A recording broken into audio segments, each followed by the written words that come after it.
Okay, so I'm here with Tim Heath, Chief Winemaker of Cloudy Bay, and we're talking about Chardonnay. Tim, over to you. Sure. We think good Chardonnay is about texture and savouriness above and beyond just vineyard fruit, and work very hard to build those characters into the wine. And in a sense, the way that we're making this wine is very traditional and old world.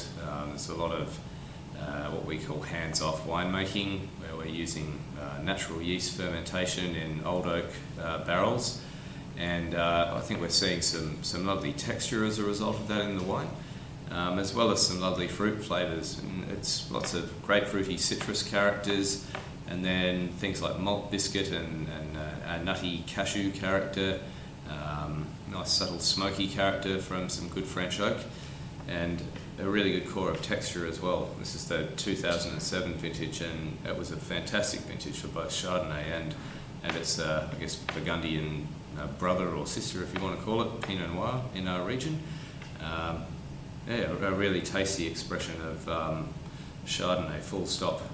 Is it barrel fermented, or is there any malolactic or anything going on? Yeah, so 100% barrel ferment. 80% of the wine goes through malolactic fermentation. 20% of the batches don't, and that 20% that doesn't run through malolactic fermentation is also inoculated for alcoholic or primary fermentation with some champagne yeast strains, and they stay very tight, very fruit forward, and very crisp in terms of their acidity. They're really tight wines.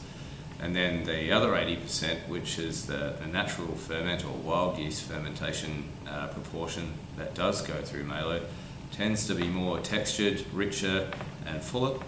And those two approaches tend to work quite well together. That small 20% of the batches that's tight and lean tends to focus up the more textured and rich core of the wine, if you want to put it like that. And the sum of the parts, I think, creates a wine that does have lovely fruit, lovely acidity, but goes beyond just a fruity wine. There's genuine complexity and palate weight and texture in this wine, and I think it's a delicious wine. You're making my mouth water as we speak. Thanks very much, Tim. No worries.